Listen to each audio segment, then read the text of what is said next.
mas desde então ele faz parte do corpo docente do Departamento de Física daqui da UFPB.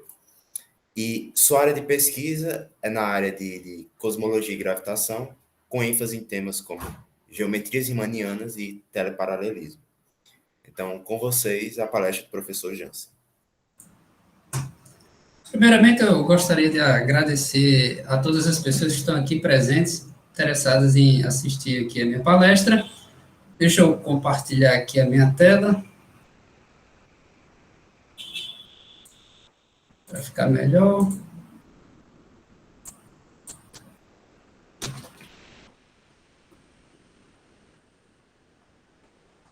Vocês estão vendo? Dá para ver? Está compartilhado? Dá sim, professor. Tá certo. Então, o tema da minha palestra é energia de ondas gravitacionais. O que eu vou fazer aqui é basicamente falar um pouco sobre ondas gravitacionais. A maior parte, a gente vai rever alguns conceitos de ondas, falar um pouco sobre o histórico de detecção das ondas gravitacionais, e no finalzinho dessa palestra, eu apresento basicamente alguns resultados, né, que eu obtive em relação à questão de ondas gravitacionais. Não vou apresentar tudo, porque o objetivo aqui não é, vamos dizer, aprofundar muito da questão, vamos dizer assim, dos resultados das pesquisas. É mais para dar uma ideia do problema da energia do campo gravitacional. Isso daqui, na verdade, é um subproblema, se você quiser pensar dessa maneira. A gente tem um problema de definir o que seria a energia do campo gravitacional e, como caso particular, o que seria a energia, né, de uma onda gravitacional. Então, eu vou começar primeiro falando genericamente de ondas. A gente vai rever um pouco a ideia de ondas de uma maneira bem intuitiva. Eu vou falar um pouco sobre a gravitação, tanto na perspectiva newtoniana quanto na perspectiva mais moderna, que é a da relatividade geral. Depois eu entro na parte dos experimentos de ondas gravitacionais, o histórico de detecção, e aí a gente começa a falar um pouco sobre a energia de ondas gravitacionais. E depois eu vou apresentar o teleparalelismo, que é basicamente o formalismo que eu uso para abordar a questão do problema da energia do campo gravitacional e, consequentemente, a energia de ondas gravitacionais.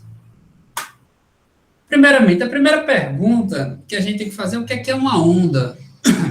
A definição de uma onda ela não é tão clara quanto possa parecer. Então, a gente precisa ir um pouco além da intuição, e eu espero aqui que, nessa conversa aí que a gente está tendo hoje, vocês saiam com uma intuição, vamos dizer, refinada, melhorada, em relação ao que vocês tinham. Bem, então, grosseiramente, eu poderia dizer que a onda é a perturbação de uma grandeza física, né, que oscila no tempo. A grandeza física, ela carrega energia e momento. Então, você pode colocar matematicamente qualquer grandeza para oscilar, uma grandeza matemática para oscilar, que não tem nenhum significado físico. Mas se tem significado físico, então a gente vai admitir que carrega energia e momento, ou seja, é capaz de realizar trabalho, é capaz de deformar objetos, de modificar, consequentemente de ser detectada por algum dispositivo. Então, mantenha essa ideia, é alguma coisa física, alguma grandeza física que está oscilando, mas tem que carregar energia e momento.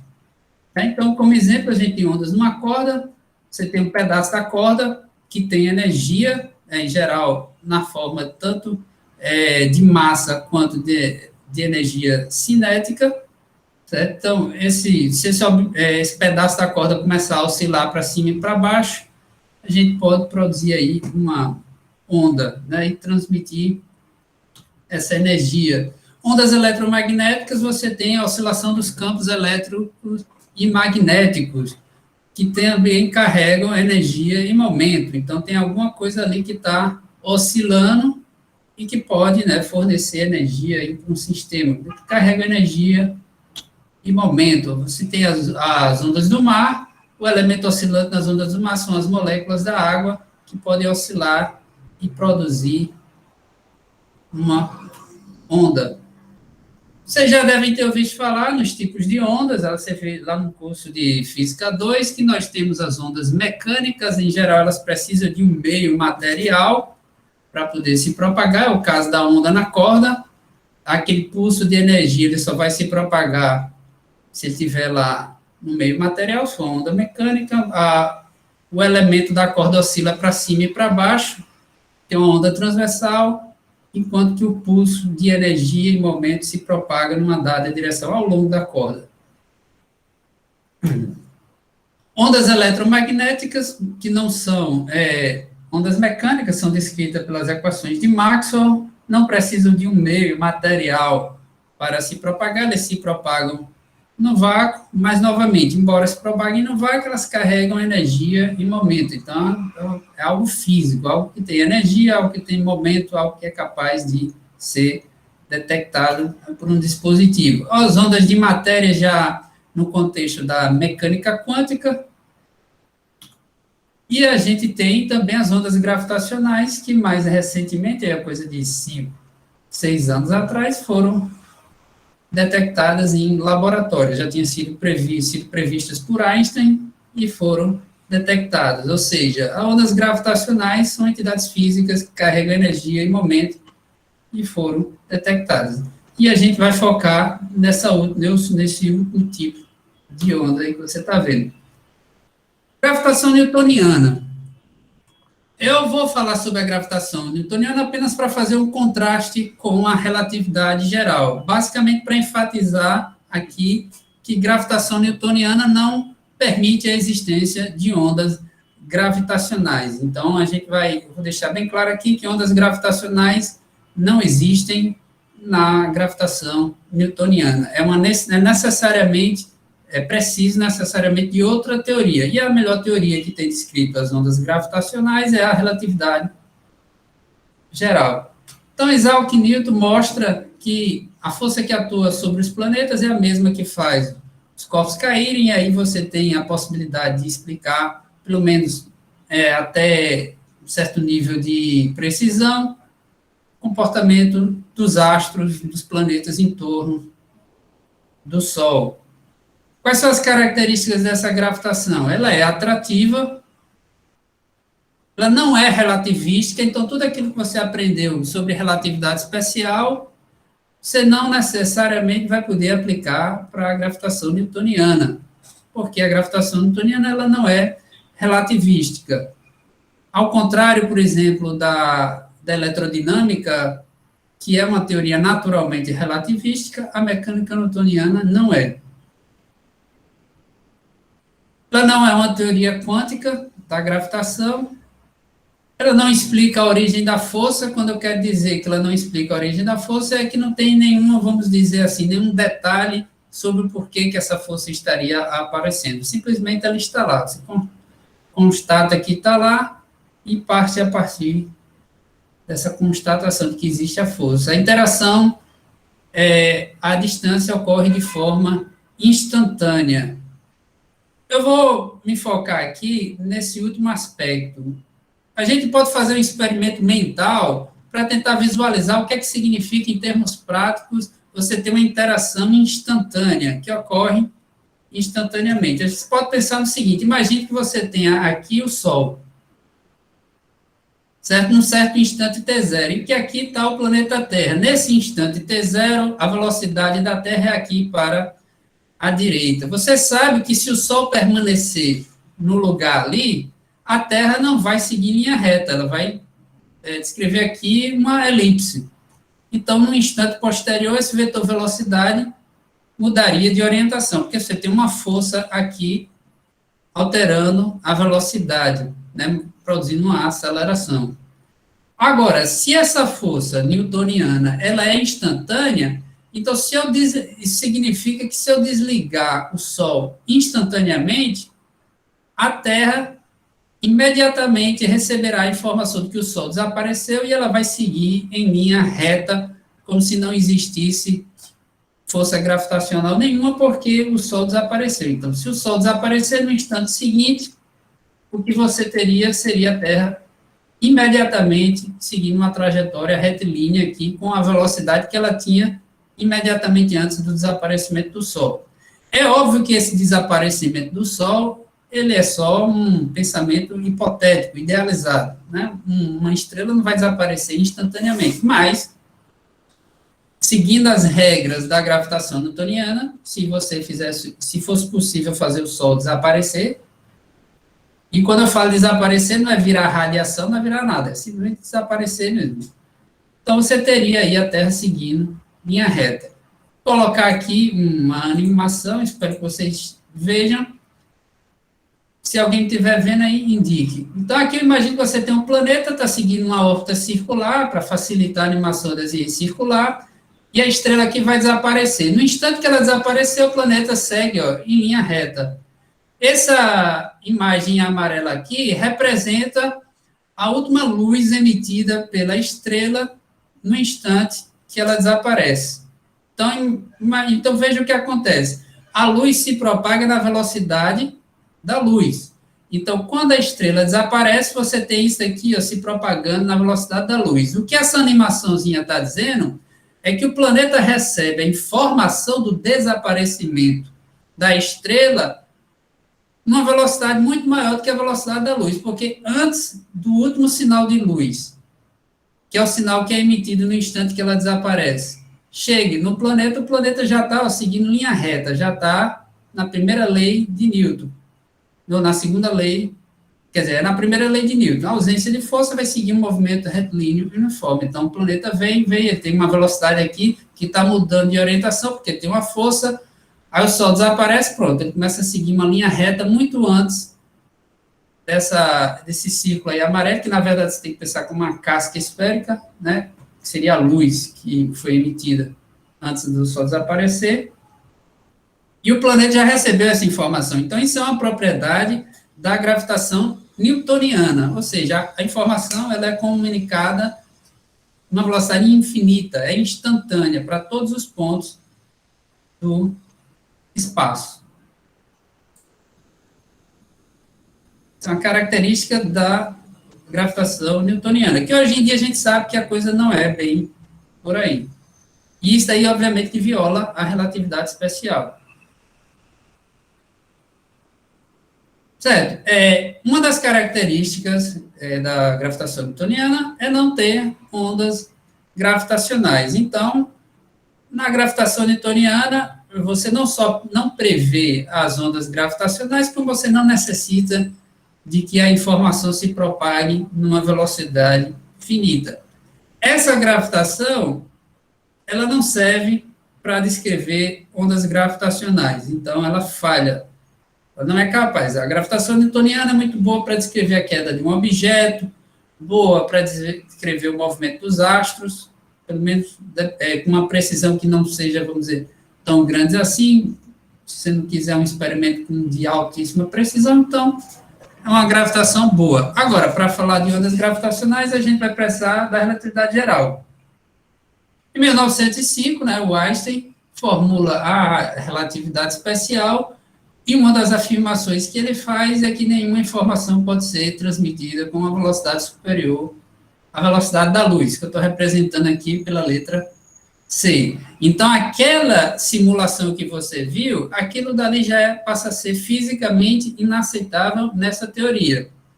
Então, a gente já tem uma maneira de saber aí qual é a teoria correta. Hoje, a gente sabe que a visão correta é da relatividade especial. Se o Sol desaparecer, o planeta não pode ser informado desse desaparecimento instantaneamente. Alguma informação teria que se propagar do Sol até o planeta numa velocidade, na melhor das hipóteses, igual à velocidade da luz.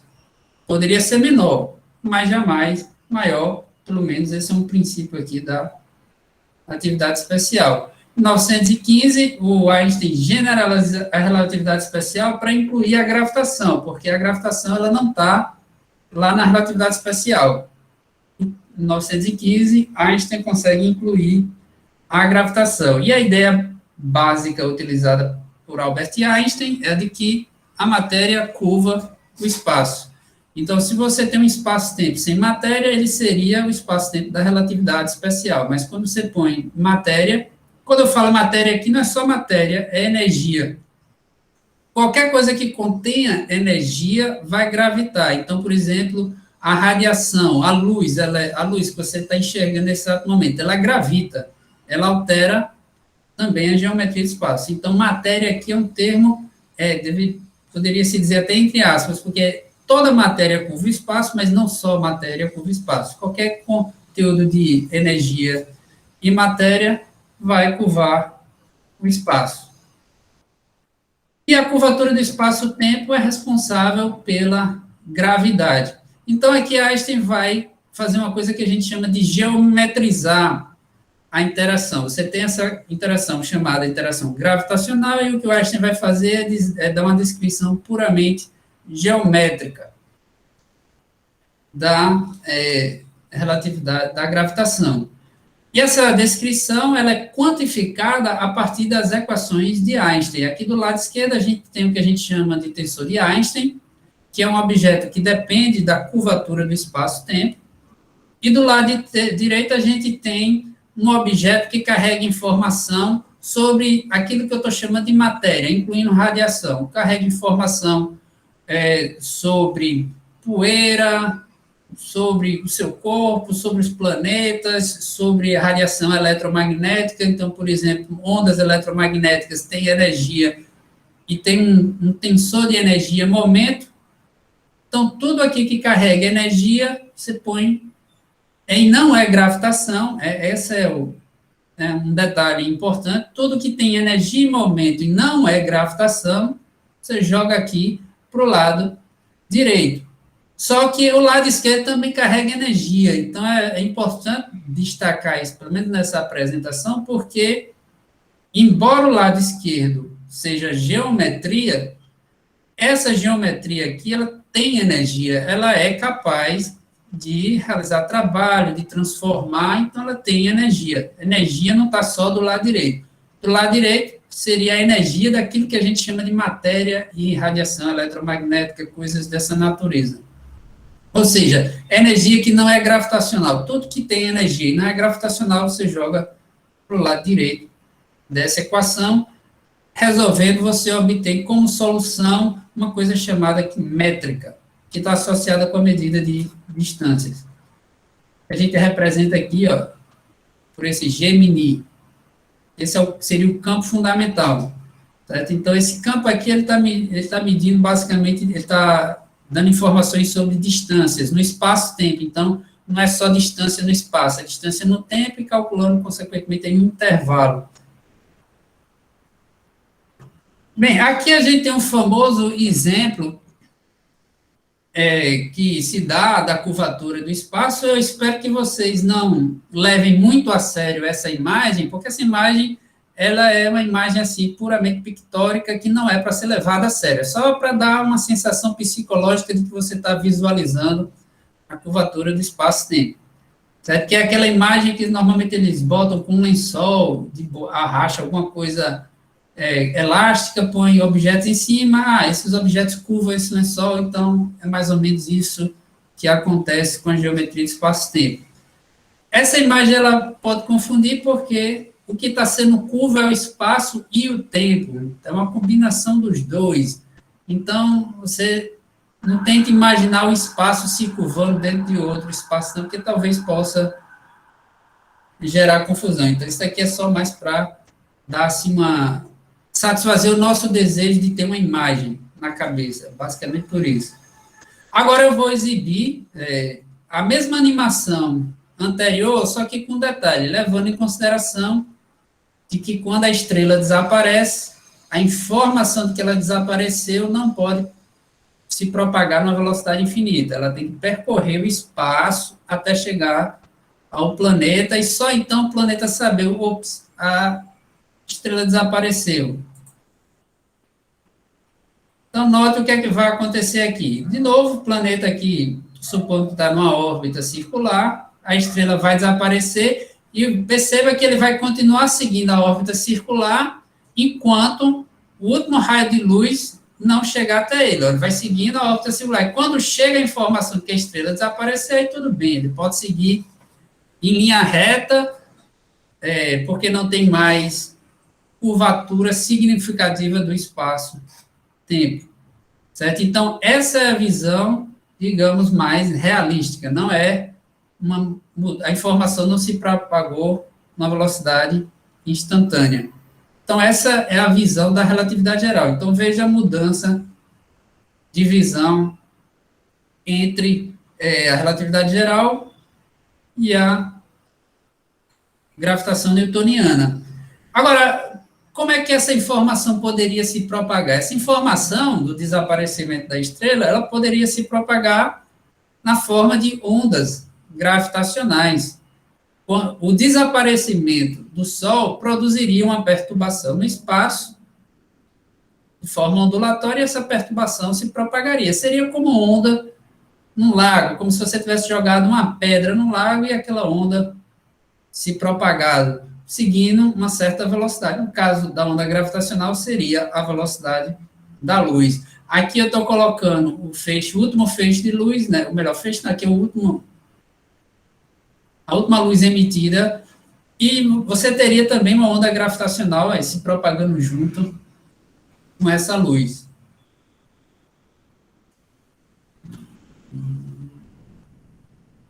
Certo. Então, em 1916, um ano depois de formular a relatividade geral, Einstein prova a existência de ondas gravitacionais. Aqui eu estou mostrando uma ideia linearizada, que é basicamente a seguinte ideia. Você pega a métrica do espaço-tempo, que é essa grandeza que está associada a distâncias no espaço e no tempo, e diz que isso daqui é essencialmente o espaço-tempo de Minkowski, ou seja, aquilo que você mediria sem curvatura nenhuma, mais uma pequena perturbação. E essa pequena perturbação é que é a ondulação do espaço-tempo, da curvatura, a variação. E aí você faz um processo de linearização até chegar a uma equação de onda para o campo gravitacional. E você descobre que essas ondas têm que se propagar com a velocidade da luz. Ela possui duas polarizações. Aqui eu estou escrevendo uma onda gravitacional que está se propagando no eixo X. Você pode definir no espaço uma direção X, Y, Z. E aí, digamos que a onda está se propagando na direção X. Então, ela vai, como a onda é transversal, ela vai produzir perturbações na direção Y e Z. E as perturbações seriam, você tem aqui o espaço-tempo de Minkowski, está representado aqui pelo 1, e tem a perturbação, que é esse H. Essa perturbação, você supõe que ela é oscilatória, que ela satisfaz uma equação de onda, né? Então, na verdade, a nossa posição vai ser a solução dessa equação de onda, então ela vai ter um caráter ondulatório. Aqui, nesse caso, eu estou representando a polarização mais, ou polarização plus. O efeito que essa polarização tem é basicamente o seguinte: imagine que você tem um plano, aí você distribui nesse plano partículas livres, certo? O plano é abstrato, não é nenhum objeto físico, não é papel, não é nada, você não está grudando as partículas, você está no espaço livre, você colocou as partículas formando aqui uma circunferência. Se a onda atingir esse plano dessas partículas perpendicularmente, o que ela vai fazer é produzir uma deformação dessa natureza. As partículas vão começar a oscilar, vão ficar mais próximas umas das outras, mais distantes, e a oscilação se dará basicamente dessa forma que está aqui. Eu botei até aqui uma animação. Eu não coloquei as bolinhas, mas imagino que as bolas estivessem distribuídas sobre essa linha, né? Então, elas estariam se aproximando e se distanciando basicamente desse formato para uma onda que está polarizada aí com essa polarização plasma. A outra polarização é a polarização cruzada, cross. Ela, no caso aqui, ela vai afetar a métrica nesse termo aqui. Ela não pega isoladamente Y e Z, como no caso anterior. Ela pega justamente esse termo cruzado. E o efeito prático disso é que, em relação ao seu referencial, né, eu imagino que eu tenho um referencial em relação ao seu referencial, então ela vai estar oscilando aqui a 45 graus do eixo Y. Não, na verdade, do eixo Z, porque ela está, digamos aqui, que X está saindo da tela, Y está para a direita, e Z, então, está para cima. Então, você imagina o eixo Z aqui para cima, Y aqui para a direita, então estaria 45 graus aqui de Y ou de Z. Novamente, se você colocasse essas partículas livres sobre uma circunferência, a deformação seria basicamente essa daqui. É óbvio que no mundo real é muito difícil você encontrar uma onda gravitacional que seja puramente uma ou a outra polarização, mas matematicamente a gente consegue fazer essa decomposição. Certo, e quais são as fontes de ondas gravitacionais? Bem, praticamente qualquer objeto que esteja acelerado pode produzir ondas gravitacionais. Um dinossauro correndo produziria ondas gravitacionais. Quer dizer, produzia ondas gravitacionais. Você, quando você corre lá na esteira, na academia, você está produzindo ondas gravitacionais. Só que essas ondas gravitacionais que você produz acelerando, por exemplo, aqui mesmo eu estou produzindo um monte de ondas gravitacionais, pelo menos é o que a relatividade geral prevê, né, que aqui eu estou produzindo ondas gravitacionais, só que essas ondas são muito fracas. A interação gravitacional, ela é tão fraca que o peso do seu corpo, quando você tem um teto na sua cabeça, é essencialmente o peso que você mediria fora. Se você pegar uma balança dentro de um prédio e medir o seu peso, vai dar o mesmo valor que daria fora do prédio, porque a atração gravitacional do teto é muito fraca. Então, a aceleração de corpos, mesmo um dinossauro, não vai produzir uma onda gravitacional que seja perceptível, que a gente tenha esperança de um dia detectar. A não sei que os avanços tecnológicos cheguem a esse absurdo, mas eu acho pouco provável. Então, quais seriam as fontes de ondas gravitacionais que a gente poderia detectar? Bem, é interessante classificar essas fontes para facilitar a compreensão. A gente pode classificar como ondas gravitacionais contínuas, ondas gravitacionais de fusão de sistemas binários, quando você tem duas estrelas ou dois buracos negros e há uma coalescência entre eles, né, eles juntam um outro. Então, nesse processo de fusão, ocorre uma liberação de energia muito grande, uma onda gravitacional com amplitude grande, chega aqui na Terra com uma amplitude pequena, mas a esperança é de que seja grande o suficiente para ser detectada.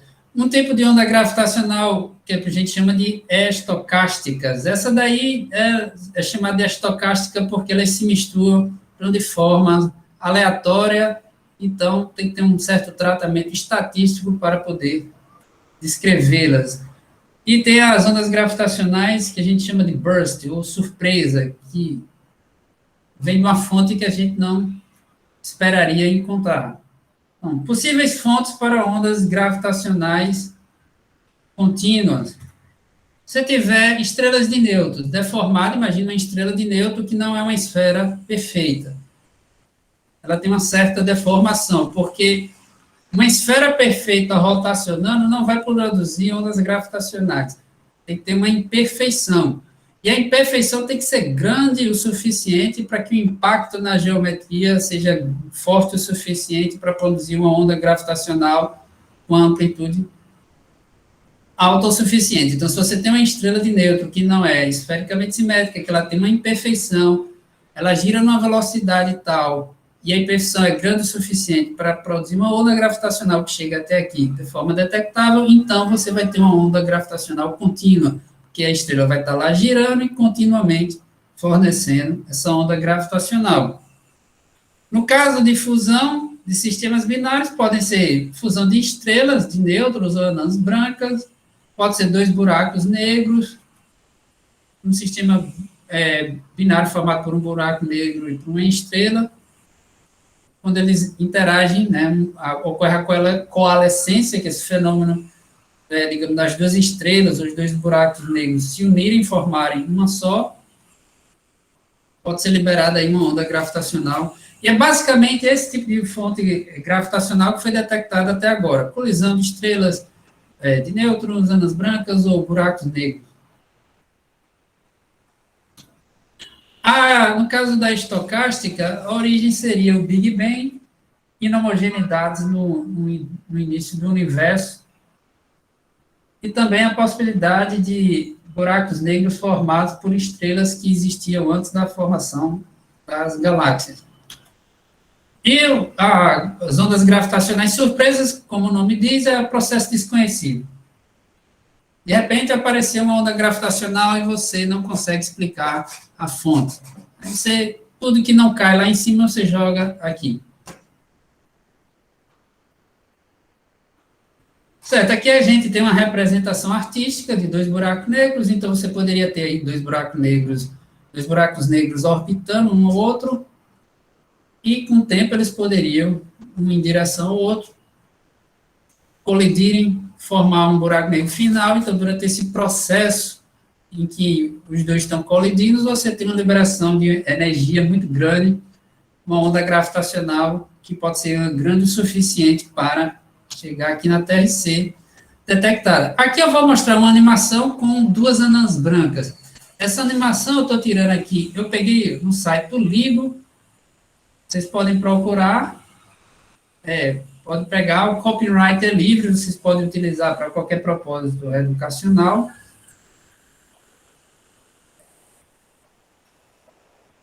Então, aqui você teria dois sistemas binários que já estaria aqui emitindo ondas gravitacionais contínuas, só que com uma amplitude pequena. Mas no momento da coalescência, quando as duas juntam, a amplitude da onda gravitacional aumenta e a chance de detectar esse momento acaba sendo maior. Então, nesse momento aí, você teria a liberação máxima de energia. Aí, depois, restaria só uma estrela esfericamente simétrica aqui, que não vai mais irradiar onda gravitacional. Detectores. Aqui a gente pode ter detectores barra de Weber, interferômetro a laser, que é o que o LIGO e o Virgo usam, rastreamento feito por naves espaciais. Aqui está basicamente a ideia, a estrutura do LIGO. Eu não vou entrar muito em detalhes sobre esse experimento aqui, não. Mas a ideia é um experimento de interferometria. Você libera o raio laser, o feixe é dividido em dois, aí você faz dois feixes se reencontrarem para ver o padrão de interferência. E, dependendo aí da oscilação desse padrão de interferência, você pode saber se a distância entre o laser aqui e o espelho aumentou, diminuiu, se houve oscilação ou não. E o que é que causou essa oscilação? Se foi onda gravitacional, se foi algum problema operacional. E daí você, fazendo uma leitura do sinal, você chega à conclusão se é ou não onda gravitacional. Já que o LIGO tem dois laboratórios, um aqui na Louisiana e outro no estado de Washington, separado aqui por essa distância. E uma coisa curiosa aqui é que esse laboratório é enorme. Você vê aqui, nessa foto, 4 quilômetros. Aí você pensa, mas em termos práticos, o que é 4 quilômetros? O que é que você acha que é 4 quilômetros? Quando eu bebo água aí, tente visualizar na cabeça de vocês.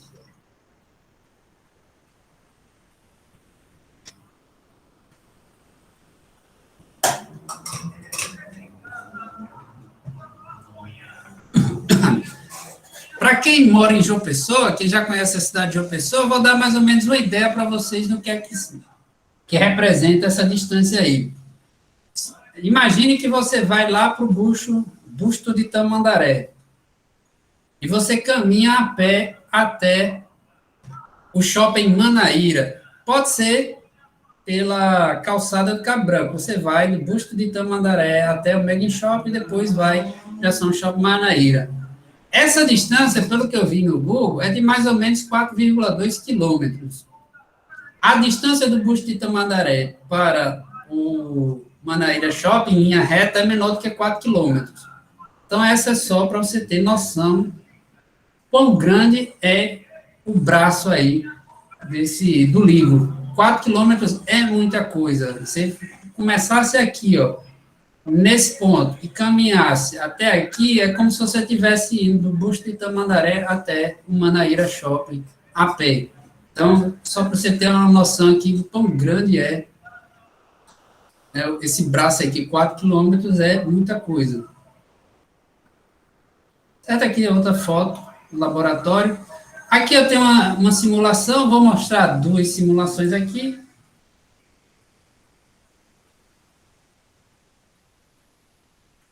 Certo? Então, veja que nessa simulação aqui tem uma representação da amplitude da onda do sistema binário, que seriam 2 buracos negros. Então, enquanto eles estão girando um em torno do outro, eles estão emitindo ondas gravitacionais contínuas aqui, ó. Aqui está sendo representado por algo que parece como uma senoidal, né? Seria, digamos assim, grosseiramente, uma senoidal aqui. Mas à medida que eles vão se aproximando um do outro, e note que essa simulação ela está em escala aqui, ó. Esse intervalo de tempo aqui está representando, de fato, o intervalo de tempo que vai ocorrer aí essa coalescência. Então, vem, aí no momento da coalescência ocorre aqui um pico, né, da onda gravitacional que está sendo emitida. Aqui ficou em câmera lenta e o pico ocorre aqui numa fração de 0 segundos, no momento dessa coalescência. Então, aqui seria 2 buracos negros se juntando para formar um único buraco negro. E aí, depois formado o buraco negro, não tem mais ondas gravitacionais. E essas ondas se propagam na velocidade da luz. Uma simulação mais realística aqui, também com 2 buracos negros, seria essa daqui. Aqui, nessa simulação, já foi colocado outros astros ao redor dos buracos negros que estão aí interagindo. Então, você certamente não gostaria que o planeta Terra estivesse por aqui, por perto, né? Não teria condições de ter vida, estar muito perto aí desses 2 buracos negros nessa hora.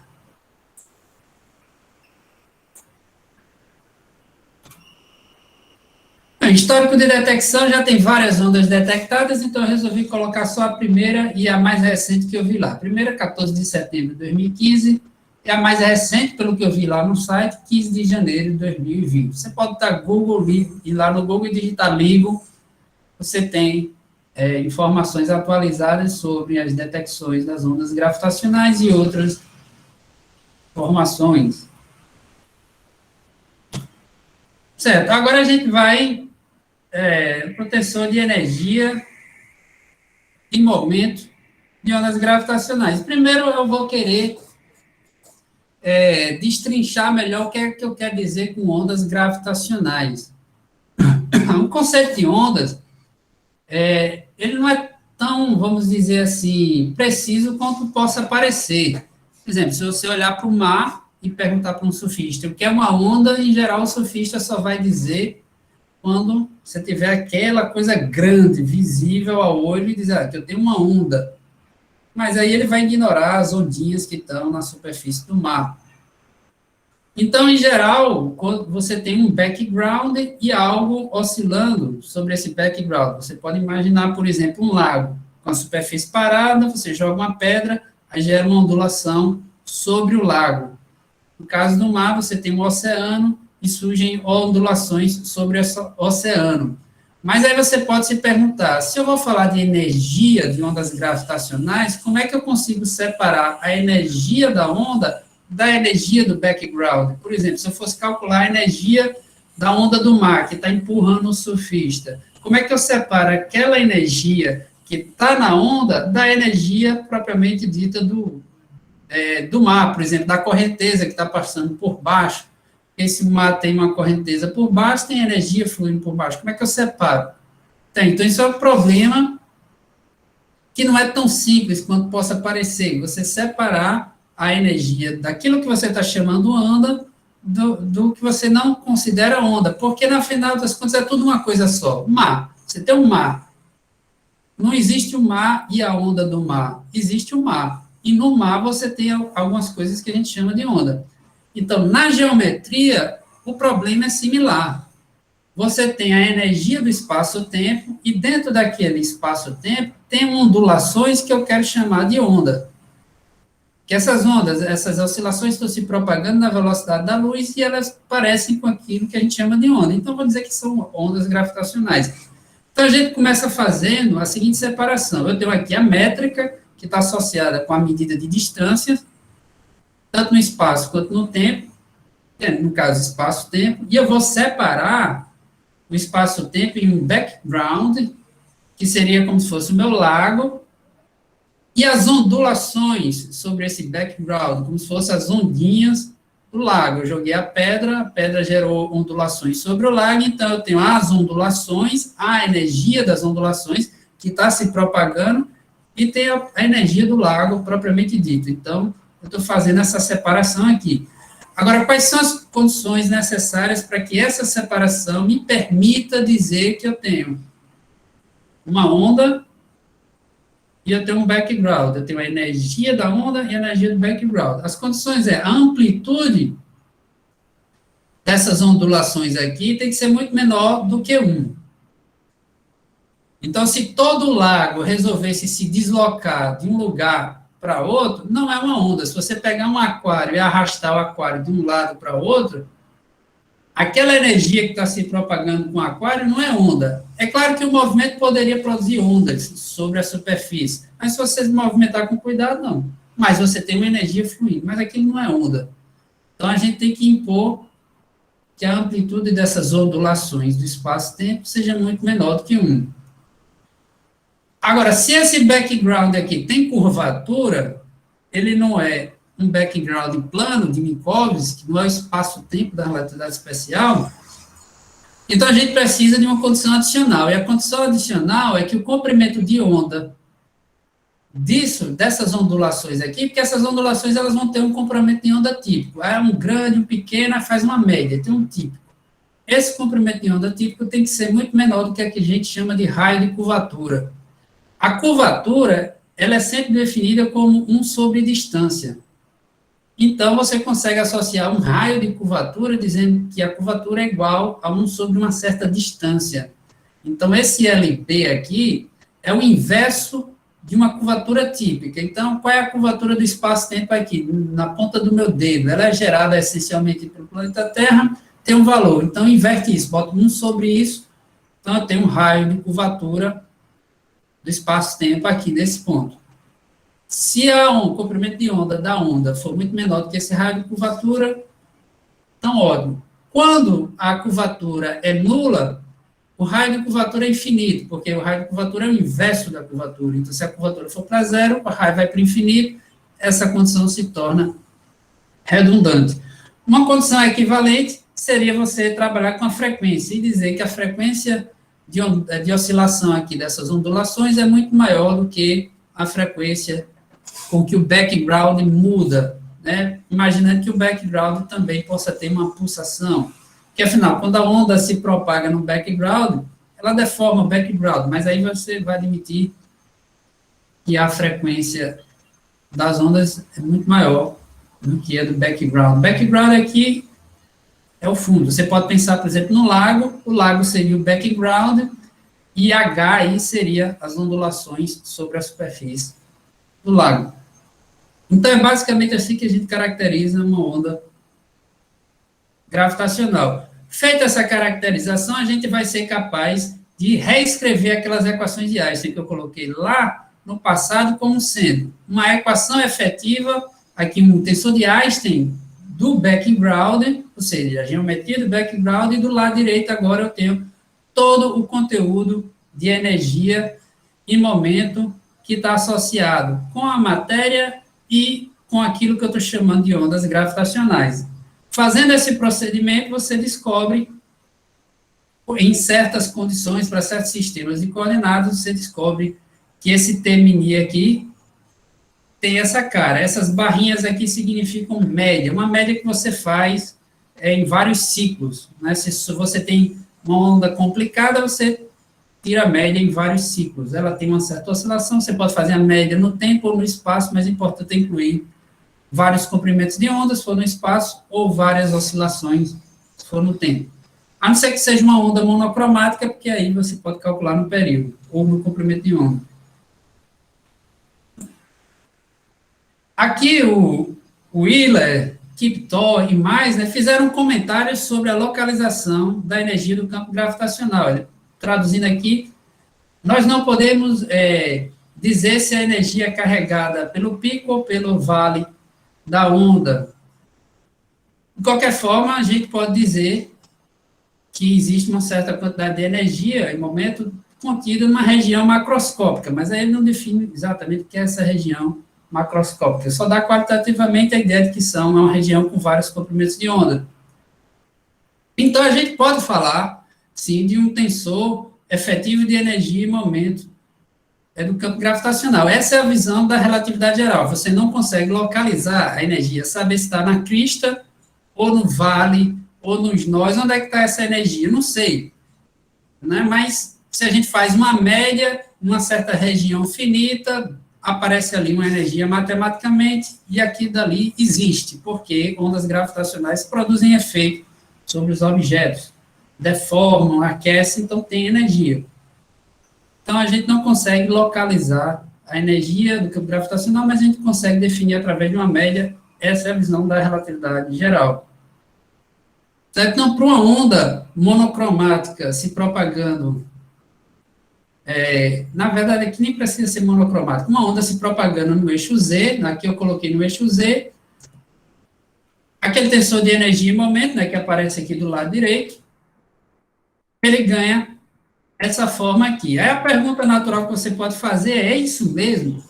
Será que esse processo de aproximação funciona? Porque veja o seguinte, a obtenção dessa equação é feita a partir de uma aproximação, e a gente vai desprezando termos. Aqui seria a equação para frequências baixas, que a gente consegue escrever dessa forma. Mas isso daqui, é isso mesmo? Isso aqui está correto? Será que não existem caminhos independentes desses que forneçam o mesmo resultado? Bem, existe um tensor, uma proposta de densidade tensorial, na verdade não é tensor, é um pseudotensor de Landau-Lifshitz, para tentar localizar a energia do campo gravitacional, que tem exatamente essa mesma cara quando escrito naquele sistema de coordenadas, porque esse objeto aqui depende do sistema de coordenadas. No teleparalelismo, a gente encontra o mesmo resultado, só que com a vantagem de que esse objeto aqui não depende do sistema de coordenadas, ele só depende da tetrada, que são campos vetoriais que permitem definir as direções e a origem do seu referencial. Então, você tem três coisas independentes aqui, dando resultados consistentes. A única diferença aqui é que esse de cima é uma média, esse não é uma média, mas depende do sistema de coordenadas, esse nem é uma média e nem depende do sistema de coordenadas. Então, alguém pode dizer, opa, 7 pode servir para localizar a energia da onda gravitacional, dizer se a energia está no pico, no vale, nos nós, onde está. Então, eu posso ficar feliz e dizer, é isso mesmo. Né? Parece ser isso mesmo, porque caminhos independentes estão fornecendo o mesmo resultado. Então, essa parece ser uma fórmula confiável. Professor, diga. O senhor ainda tem 4 minutos de palestra, aí depois disso é o tempo de perguntas, são os 10 minutos. Tá certo. Então, eu vou dar uma corridinha aqui. Eu poderia falar o espaço do teleparalelismo, que vai justificar aquele tensor ali. É um espaço-tempo com curvatura nula. Existe uma base rígida que vai resgatar aquela visão newtoniana de um referencial rígido. Tem um objeto chamado torção, e o campo fundamental é o frame, é o referencial, não é mais a métrica. Então, nesse sentido, essa é uma teoria mais fundamental, porque ela não usa só as distâncias, ela usa também as orientações do seu referencial para poder descrever a gravitação. Inicialmente, ela foi motivada pela ideia de geometrizar o eletromagnetismo. Foi Einstein que teve a ideia. Não deu certo, e hoje ela é utilizada porque ela é a teoria da gravitação, a teoria de Gauge para o grupo das translações. Então, se você buscar uma teoria de Gauge para o grupo das translações, na gravitação você vai obter o teleparalelismo. E ela permite definir aquela densidade tensorial lá, que não depende do sistema de coordenadas. Então, aqui tem algumas peculiaridades. A equação de Einstein pode ser escrita nessa forma, onde esse objeto do lado direito é o tensor de energia e momento do campo gravitacional, não só de ondas gravitacionais. E essa equação aqui é a equação de Einstein na formulação do teleparalelismo equivalente à relatividade geral. Então, note que aqui, do lado, todo o conteúdo de energia está do lado direito. O lado direito inclui a energia da matéria, da radiação eletromagnética e a energia do campo gravitacional. Pelo menos essa é a proposta da teoria. É óbvio que ainda não é algo bem estabelecido, é uma teoria que está em desenvolvimento. Então, existem controvérsias, mas a ideia é botar toda a energia do lado direito, ou seja, energia do campo gravitacional e para o lado direito das equações. Aqui seria uma maneira alternativa de escrever o tensor de energia e momento do campo gravitacional em termos da conexão afim na base de tetrado. Isso aqui são detalhes técnicos. Aqui tem a conservação da energia, certo? Aqui seria o quadro e momento do espaço-tempo, ou seja, agora é possível definir o quadro e momento do espaço-tempo. E aqui são as propriedades, invariante por transformação de coordenadas do espaço tridimensional, reparametrização do tempo, tem várias propriedades que vão além do que é feito no formalismo ADM. O que é que a gente já sabe para espaço-tempo esfericamente simétrico? A gente consegue reproduzir e dizer que o espaço-tempo esfericamente simétrico tem energia que é simplesmente mc ao quadrado. Então, a energia, por exemplo, de um corpo que possa ser tratado como esfericamente simétrico, é simplesmente a energia de uma partícula pontiforme. Isso aqui independente do sistema de coordenadas. No caso de ondas planas, a gente pode seguir um processo de linearização, escolher uma tetrada adaptada a um gauge para chegar naquela expressão lá que eu mostrei para vocês, para a energia de ondas gravitacionais. Certo? Então, aqui com a polarização class, uma onda gravitacional monocromática, né, com a frequência aqui bem definida, a gente chega a essa expressão e a gente tem essa energia aqui. A vantagem dessa expressão é que a gente pode dizer a energia está concentrada nos nós, porque o pico da densidade de energia ocorre nos nós, ou seja, como aqui é seno e aqui é cosseno, o máximo da energia ocorre justamente quando isso aqui zera, que é justamente os nós. Você tem a oscilação da amplitude, aí nos nós você teria o máximo da densidade de energia. Então, essa expressão ela estaria dizendo para você que o pico da energia gravitacional da onda ocorre justamente nos nós. Então, no certo sentido, responderia aquela pergunta que, entre aspas, não poderia ser respondida de onde está concentrada a energia do campo gravitacional. Mas isso daqui não é um assunto bem estabelecido, é em pesquisa, né? Isso aqui está sendo pesquisado para verificar. Não é um resultado bem estabelecido. Certo? Você pode tirar uma média para saber qual é a energia contida em um período e chega a esse resultado. Eu posso perguntar, vamos fazer uma estimativa aqui colocando parâmetros que são detectáveis pelo LIGO. O LIGO ele é capaz de detectar ondas que vão de 10 Hz a 10 kHz, mas ele é configurado. Se estima que as amplitudes dessas ondas estejam na ordem de 10 a menos 20, e é adimensional, 10 a menos 20. Então, a amplitude da onda gravitacional que chega aqui para ser detectada pelo LIGO tem aí essa ordem de grandeza. Então, se a gente substituir a frequência de 10 Hz e essa ordem de 10 a menos 20, a gente descobre que essa densidade de energia é 10 a menos 12 joules por metro cúbico. Para o caso da frequência mais alta, 10 a menos 6. Ou seja, muito pequena. Essa estimativa que eu estou fazendo é idealizada, porque eu estou tratando a onda como monocromática e como plana. As ondas que chegam aqui não são nem planas nem monocromáticas. O fato de não serem planas não é um problema muito grande, porque elas estão muito longe da fonte, então, para uma região pequena, elas até poderiam ser aproximadas como plana.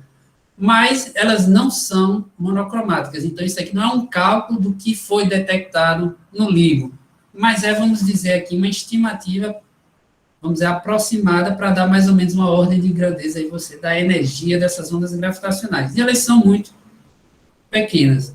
Certo? Então, com isso aqui eu finalizo a apresentação e abro aí para as perguntas. Ok. Muito obrigado, professor. Nada. Já tem uma pergunta aqui no chat, que é sobre ondas gravitacionais. Ondas gravitacionais perdem amplitude à medida que se afastam da fonte? E se esse for o caso, por que isso ocorre?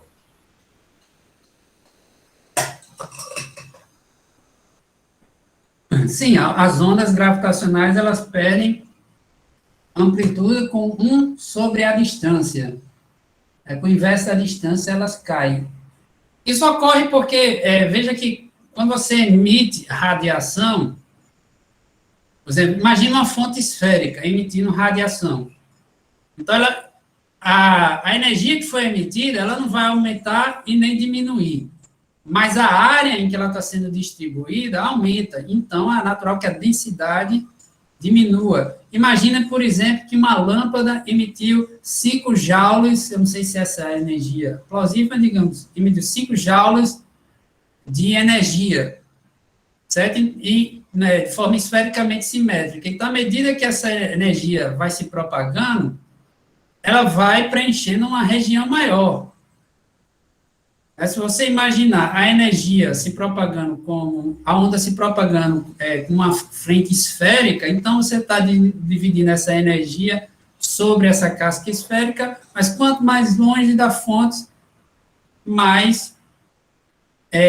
é a área da casca esférica, então a energia ela meio que está se diluindo no espaço.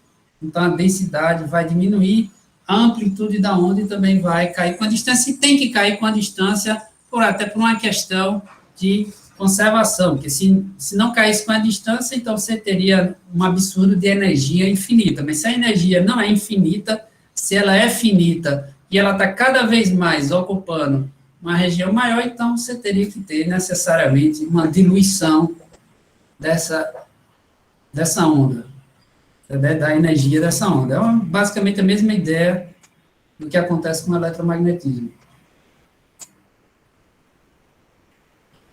Certo. Alguém tem mais alguma pergunta? Podem ligar o microfone para fazer.